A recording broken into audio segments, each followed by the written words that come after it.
Hi friends, welcome to POFO WordPress Theme. In this video we will show how to use button shortcode in WP Bakery Page Builder and explain about different helpful settings and different styles of button shortcode. If you want to add call to action button as a separate element anywhere in page, then button shortcode is the best to use. So first of all, log into WordPress admin backend, then create a new page or edit your existing page. Now you can see add element with plus icon. Click on row shortcode. Row shortcode is added to your page. Inside row, column is automatically added. Click on plus icon and click on POFO tab. Click on button shortcode.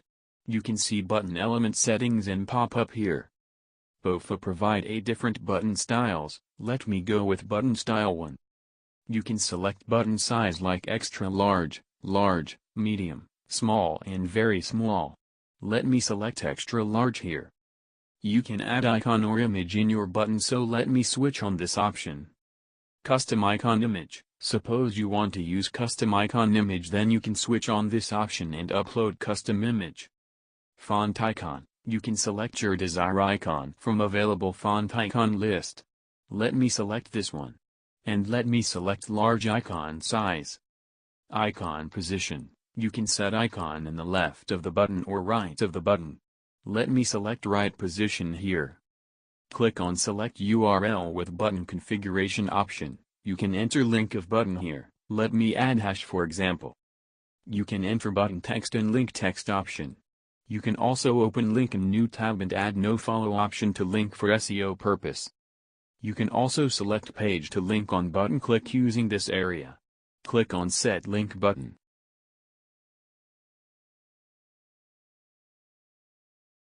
CSS animation. You can select your desired animation from available list if you wish.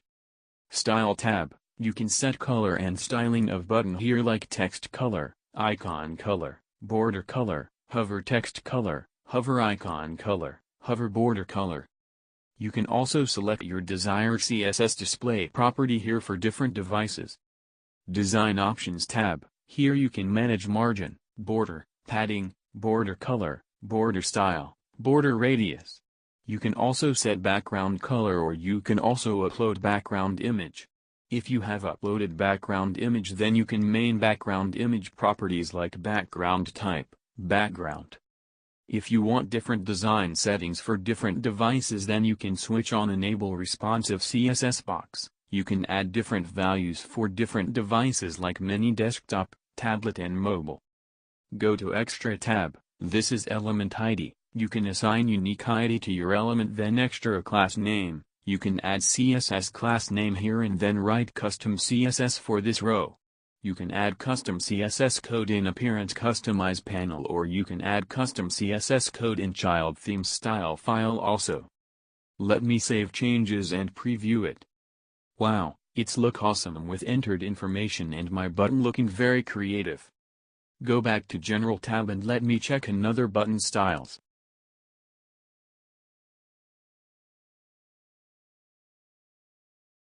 I hope this video has been helpful. Any more question about same or theme, you can contact via our support. Thank you for watching.